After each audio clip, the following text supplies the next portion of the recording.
दोस्तों, किसी ने सही कहा है, आवाज ऊंची हो तो कुछ लोग सुनते हैं, लेकिन अगर बात ऊंची हो तो बहुत सारे लोग सुनते हैं। नमस्कार दोस्तों, एक छोटी सी कहानी मैं आपको सुनाने जा रही हूँ। यह कहानी 24 साल के लड़के की है जो सेठ के यहाँ पर नौकरी करता था। उसके माँ बाप इस दुनिया में नहीं थे। जिंदगी बड़ी परेशानी में चल रही थी। वो जाता था, रोजाना पैसे कमाकर घर आता था, खाना बनाता था, खाता था और सो जाता था। एक दिन उसने देखा कि एक बूढ़ा फकीर अपनी पीठ पर 3 थैले लेकर एक शहर से दूसरी शहर की ओर जा रहा था। वो काफी बूढ़े भी थे और काफी देर से वो यूं ही सफर कर भी रहे थे और आखिरकार कुछ दूर सफर करने के बाद वो चलते चलते थक चुके थे। पेड़ के नीचे बैठ गए। तभी उसकी नजर एक नौजवान युवक पर पड़ी जो उसी रास्ते जा रहा था और वह भी उसी दिशा में जा रहा था जिस दिशा में उन बूढ़े फकीर को जाना था। तभी वह लड़का उन बूढ़े फकीर के पास से होकर गुजरा। इस पर वह फकीर उस लड़के से कहते हैं, सुनो बेटा, क्या तुम मेरी थोड़ी सी मदद कर सकते हो? यह थैला बहुत भारी है और मैं बहुत बूढ़ा हो चुका हूँ और मैं ज्यादा समय तक इनका बोझ नहीं उठा सकता और मैं बहुत थक गया हूँ। क्या तुम मेरी मदद कर सकते हो? क्यों ना तुम मेरे थैले को ले लो और मुझे उस दूसरे गांव तक पहुंचा दो। बदले में मैं तुम्हें 3 स्वर्ण मुद्राएं दूंगा। वह लड़का उन फकीर की सारी बातें सुनता है और वह उन फकीर से कहता है, कोई बात नहीं बाबा, मैं आपकी मदद करने के लिए तैयार हूँ। कहिए आपको कहाँ जाना है? ऐसा कहकर उस लड़के ने उन फकीर का वह थैला उठा लिया और अपने कंधे पर ले लिए। तभी उस नौजवान लड़के को यह एहसास हुआ कि यह थैला सचमुच में भारी है। वह लड़का और फकीर दोनों रास्ते की ओर आगे बढ़ चले। कुछ दूर आगे चलने के बाद देखते ही देखते वह गांव खत्म होने लगा और अब एक सुनसान रास्ता आगे की ओर जा रहा था। वे दोनों मस्त होकर मार्ग में आगे की ओर बढ़ रहे थे। जब भीड़ से पूरी तरह अलग हो गए तो वह लड़का फकीर से कहता है, बाबा, इस थैले में आखिर ऐसा क्या रखा है जो इस थैले में इतना वजन है? इतने में वो फकीर कहता है, कुछ नहीं बेटा, बस इसमें तांबे के कुछ सिक्के भरे पड़े हैं, इसी कारण इस थैले में बहुत वजन है। उन फकीर की यह बात सुनकर लड़का मन ही मन यह सोचने लगा, ये बाबा जरूर कोई व्यापारी है, तभी वे इतने सारे तांबे के सिक्के लेकर चल रहे हैं। और फिर तभी उनके मन में एक ख्याल आया कि मुझे क्या करना है? मुझे तो ये थैले सिर्फ दूसरे गांव तक पहुंचाना है, बस इतना ही। जैसे ही उसके मन में ये ख्याल आया, उसने तांबे के सिक्के का ख्याल मन से निकाल दिया और अपनी धुन में मस्त होकर आगे की ओर चलने लगा। चलते चलते कुछ और समय बीता और वे दोनों एक नदी के किनारे जा पहुँचे। वह लड़का हट्टा कट्टा था और काफी तंदुरुस्त भी था, इसीलिए वह बिना कुछ समझे उस नदी में उतर जाता है। वह फकीर अब भी किनारे पर खड़े थे। इस पर वह लड़का फकीर से कहता है, क्या हुआ बाबा? चलिए, हमें ये नदी पार करनी होगी, तभी तो हम उस गांव तक पहुंच पाएंगे। इस पर वह फकीर उस लड़के से कहते हैं, मैं जानता हूँ बेटा, हमें यह नदी पार करनी ही होगी, लेकिन जैसा तुम जानते हो मैं बूढ़ा हो चुका हूँ और 2-2 थैले लेकर मैं ये नदी पार नहीं कर सकता। कहीं मेरा पाँव फिसल गया तो मेरा क्या होगा? क्या तुम मेरी एक और गठरी ले सकते हो? मैं तुम्हें इसके बदले भी 3 स्वर्ण मुद्राएं दूंगा। इस पर वह लड़का मुस्कुराते हुए फकीर से कहता है, बाबा, आप मुझे शर्मिंदा कर रहे हैं। यदि आप मुझे ये स्वर्ण मुद्राएं ना भी दे तो तब भी मैं आपका कार्य अवश्य करूँगा। मैं आपको उस मुकाम तक जरूर पहुँचाऊँगा। इस पर वह फकीर हंसते हुए उस लड़के से कहते हैं, बेटा तुम तो बड़े ही भले इंसान लगते हो। इतना कहते ही उन्होंने दूसरी गठरी भी उस लड़के को थमा दी। उस लड़के ने जब वह दूसरी गठरी कंधे पर रखी तो वह गठरी भी उनको बहुत ज्यादा भारी लगी, लेकिन उसने वहां पर कुछ नहीं कहा। जैसे तैसे उन दोनों ने नदी पार की। नदी पार करने के बाद बातों बातों में उस लड़के ने उन फकीर से कहा, बाबा आखिर इस दूसरी गठरी में क्या है? इस गठरी में बहुत वजन है बेटा, इसमें चांदी के सिक्के हैं, इसी कारण इस गठरी में भी बहुत वजन है। फकीर की यह सब बातें सुनकर अब उस लड़के का दिमाग तेजी से काम करने लगा था। वह सोच रहा था, एक थैले में तांबे के सिक्के हैं और दूसरे थैले में चांदी के।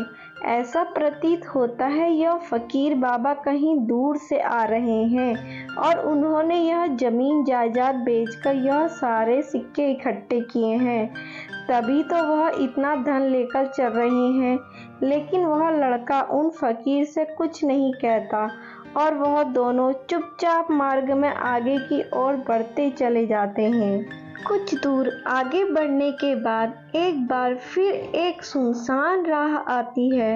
उस सुनसान रास्ते को देखते ही उस लड़के के मन में तरह तरह के विचार उत्पन्न होते हैं। वह सोचने लगा, अरे यह तो सुनसान जगह है, अगर मैं ये सिक्के लेकर यहाँ से भाग जाऊँ तो यह फकीर मुझे कब तक दौड़ाएगा। मुझे नहीं लगता कि ये कभी मुझे पकड़ पाएंगे और यहाँ कोई है भी नहीं जो इनकी मदद कर पाए। और वैसे भी यह बहुत सारे सिक्के हैं, मैं एक अच्छी दुकान खरीद सकता हूँ और अपना नया व्यापार शुरू कर सकता हूँ।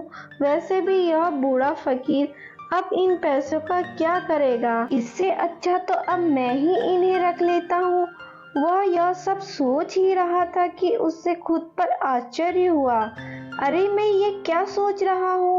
ये फकीर बाबा ना जाने कहाँ से आ रहे हैं और क्या खोज करके इन्होंने इतने सारे पैसे इकट्ठे किए होंगे। मुझे इनका फायदा नहीं उठाना चाहिए। नहीं नहीं, मुझे ऐसा नहीं करना चाहिए। उसने कुछ देर के लिए तो अपने मन के विचारों को काबू कर लिया। कुछ देर बाद उसके मन के विचार उस पर हावी होने लगे। वह लड़का 2 थैले लेकर उस फकीर के पीछे पीछे चल रहा था। कुछ देर बाद एक पहाड़ी आई। इस पर वह फकीर बाबा कहते हैं, बेटा ये पहाड़ी मैं नहीं चढ़ पाऊंगा, मैं बहुत बूढ़ा हो चुका हूँ और मेरे घुटनों में भी दर्द रहता है। यदि तुम मेरी तीसरी गठरी भी ले लो तो मैं तुम्हें 3 और स्वर्ण मुद्राएं दूंगा, लेकिन याद रखना इसे कहीं गिराना मत, कहीं यह गठरी खुल ना जाए। इस पर वह लड़का फकीर से कहता है, क्या बाबा आखिर इसमें ऐसा क्या है? इस पर वह फकीर उस लड़के से कहते हैं, बेटा इसमें स्वर्ण मुद्राएं हैं। यह सुनकर वह लड़का मन ही मन बहुत प्रसन्न हुआ। उसने चुपचाप गठरी उठा ली, उन फकीर से ले ली और देखते ही देखते वह मार्ग में आगे की ओर बढ़ने लगे। अब वह फकीर बिना वजन लिए आराम से पहाड़ की ओर चढ़ रहे थे, किंतु वह नौजवान लड़का जो पीछे था वह वजन के कारण बहुत धीरे धीरे चल पा रहा था। जब से उसने सोने का नाम सुना उसका मन तो छलांग भर रहा था। वह मन ही मन सोच रहा था, अगर मुझे यह सारे धन मिल जाए तो मेरा पूरा जीवन तो आराम से कट जाएगा। वैसे भी यह बाबा तो बूढ़े हो चुके हैं, वैसे भी इन्हें इतने पैसों की क्या जरूरत, इनका जीवन तो वैसे भी कट चुका है। मैं एक काम करता हूँ, यह सारे पैसे लेकर यहाँ से भाग जाता हूँ। लड़के के मन में अनगिनत विचार उठ रहे थे। लड़के का मन अब उसकी बुद्धि में हावी हो चुका था।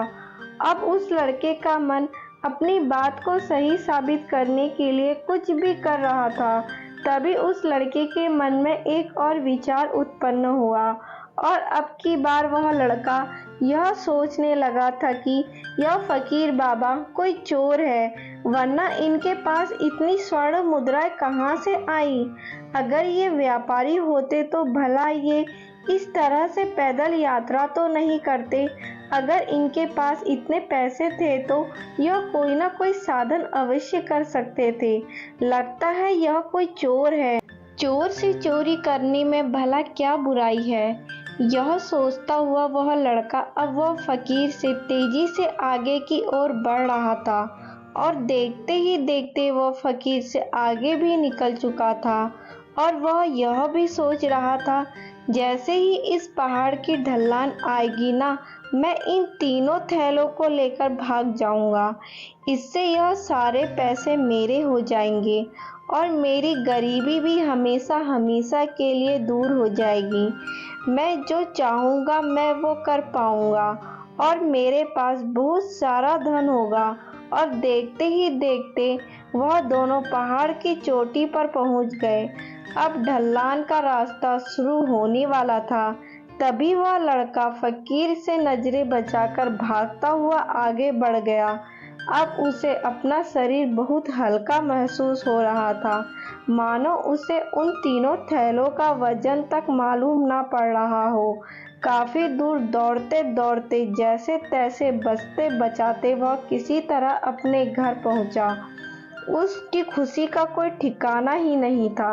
उसने सोचा, क्यों ना मैं इन गठरी में से सारे पैसे निकाल लूं। यह सोचकर जब उसने गठरी खोली, पहली गठरी में उसे लोहे के जंग लगे सिक्के मिले। यह देखकर उसे यकीन नहीं हुआ। उसने यह देखकर फटाफट दूसरी गठरी भी खोल डाली, उससे भी लोहे के जंग लगे सिक्के ही मिले। यह सब देखकर वह लड़का काफी हैरान था। आखिर यह सब क्या हो रहा है? उन फकीर ने तो मुझसे और ही कुछ कहा था। अब उसने वह सोने वाली गठरी खोली और उसमें भी लोहे के जंग लगे हुए सिक्के ही थे। यह देखकर वह लड़का बड़ा क्रोधित हुआ। उसने सोचा, उन फकीर ने मुझसे झूठ क्यों कहा? उन्होंने मुझे ऐसा क्यों कहा कि एक में तांबे के सिक्के हैं, एक में चांदी के और तीसरे में स्वर्ण मुद्राएं हैं। वह सोच ही रहा था कि उसकी नज़र थैले में पड़े एक पत्र पर पड़ी। उसने वह पत्र उठाया। उसमें लिखा था, यह पूरा नाटक ईमानदार व्यक्ति की खोज करने के लिए रचा गया है और मैं इस राज्य का राजा हूँ। मेरी कोई संतान नहीं और इसीलिए मैंने यह षड्यंत्र रचा है ताकि मैं अपने राज्य में एक ऐसे ईमानदार व्यक्ति की खोज कर सकूं जो मेरे बाद इस राज्य का राज्यभार संभाल सके। और इस राज्य का भार वही संभाल सकता है जो पूरी तरह से ईमानदार हो, जिसे किसी भी प्रकार का कोई लालच ना हो। इतना पढ़ते ही वह लड़का जोर जोर से चिल्लाने लगा। वह सर पकड़कर बैठ गया। वह यह जानता था कि यदि वह अपने मन के विचारों पर काबू कर लेता तो उसका जीवन संवर सकता था, लेकिन वह अपने मन के विचारों पर काबू नहीं कर पाया। दोस्तों, महात्मा बुद्ध कहते हैं कि मन ही सब कुछ है। आप जो सोचते हैं वही बनते हैं। इसीलिए आपका सबसे बड़ा दुश्मन भी आपको उतना नुकसान नहीं पहुंचाता जितना कि आपके मन के यह अनियंत्रित विचार पहुंचा सकते हैं। महात्मा बुद्ध कहते हैं, अपने भीतर ध्यान से देखो। हमारे भीतर जो विचार चल रहे हैं वही विचार शब्द बनते हैं और शब्द कर्म के रूप में प्रकट होते हैं। बार बार दोहराने पर कर्म वर्ताव में बदल जाता है और धीरे धीरे समय के साथ वर्ताव चरित्र में परिवर्तित हो जाता है। यही चरित्र हमारे भाग्य का निर्माण भी करता है। इसीलिए हमें हमेशा अपने विचारों के प्रति सजग रहना चाहिए। हमें जागरूक रहना बहुत आवश्यक है। हमें यह जानना जरूरी है कि हमारे मन में किस तरह के विचार आ रहे हैं। आगे महात्मा बुद्ध कहते हैं, कमजोरी हमेशा छोटे विचारों से शुरू होती है। यह एक बीज के रूप में होती है और यदि इस बीज को नष्ट न किया जाए तो ये छोटा सा विचार बहुत जल्द ही विशाल वृक्ष का रूप ले लेता है और हमारी बुद्धि की सोचने और समझने की क्षमता को पूरी तरह से नष्ट कर देता है। जिस प्रकार आपने इस कहानी में देखा किस प्रकार उस लड़के का मन हावी हो चुका था और उसके सही और गलत सोचने की क्षमता पूरी तरह से नष्ट हो चुकी थी, जिस कारण वह यह समझ नहीं पाया कि उसे क्या करना चाहिए और उसके लालच ने उसके भीतर इतनी ऊर्जा भर दी कि वह तीनों थैले उठाकर इतनी तेजी से वहां से भागता और आगे भी बढ़ गया। इसीलिए आपके मन में कोई गलत विचार उत्पन्न हो तभी उसे जड़ से उखाड़ देना चाहिए, अन्यथा वह विशाल वृक्ष का रूप लेगा और आपको किसी न किसी गलत राह पर वह ढकेल ही देगा। आप चाह कर भी उसे रोक नहीं पाएंगे।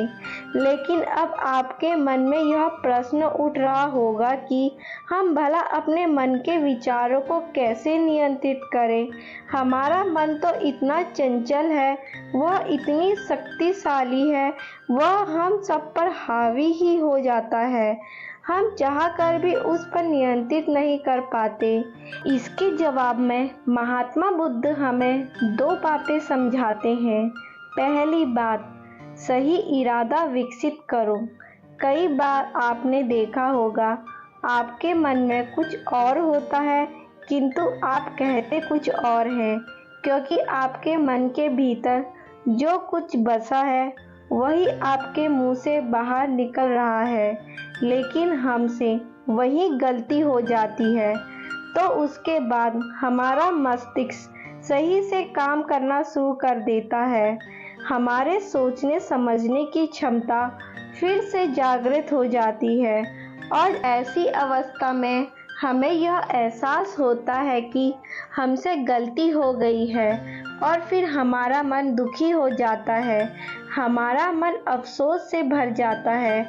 और इस भारीपन और दुख से बचने के लिए महात्मा बुद्ध हमें सही इरादा विकसित करने के लिए कहते हैं। इसीलिए आप जब भी कोई कार्य करने जा रही हो तो सबसे पहले आपको खुद से पूछना चाहिए कि जो भी मैं करने जा रहा हूँ इसके पीछे मेरा इरादा क्या है। क्या मैं दूसरों को दुख पहुंचा सकता हूँ या दूसरों को नीचा दिखा सकता हूँ या मुझे खुद को ऊपर उठाना है। खुद से सवाल कीजिए, खुद को जागृत कीजिए। जब आप इरादों के प्रति सचेत रहने लगेंगे, जब आप विचारों के प्रति सजग होने लगेंगे, तभी आपके भीतर सकारात्मक ऊर्जा का प्रवाह होने लगेगा। तभी आप सकारात्मक इरादों से जुड़ने लगेंगे और आपके मन के भीतर बसी हुई नकारात्मक ऊर्जा और नकारात्मक इरादे दिन प्रतिदिन कम होने लगेंगे। परंतु याद रहे, आपको यह हर रोज करना होगा और आपको हमेशा यह ध्यान रखना होगा कि आपको हमेशा अच्छा सोचना है। आपके इरादे हमेशा अच्छे होने चाहिए, तभी आप दुख और तकलीफ से बच सकते हैं। अन्यथा आप दुख और तकलीफ से घिरे ही रहेंगे और आप कभी इससे निकल नहीं पाएंगे। दूसरी बात, मन के प्रति सजगता विकसित करो, जिससे आपका मन देखते देखते शांत होगा और आपके मन में बसी हुई वह नकारात्मक ऊर्जा और नकारात्मक विचार खत्म होने लगेंगे और आप शांति की ओर आगे बढ़ेंगे। और आपका इतना ही करना, इस पल में जो कुछ भी हो रहा है उसे बस देखते रहना है। देखते ही देखते आपके मन के विचार खत्म होने लगेंगे, आपका मन खाली होने लगेगा, आप नकारात्मक विचारों से बच सकते हैं, आप इन दुख तकलीफ से दूर हो सकते हैं। महात्मा बुद्ध कहते हैं, जो स्वयं को देखता है वास्तविकता में वही मन पर नियंत्रण भी कर सकता है। अपने मन के विचारों के प्रति सजग होना चाहिए। दोस्तों, उम्मीद है कि आज की इस वीडियो से आपको कुछ ना कुछ सीखने को ज़रूर मिला होगा। हम मिलते हैं आपको अगली वीडियो के साथ।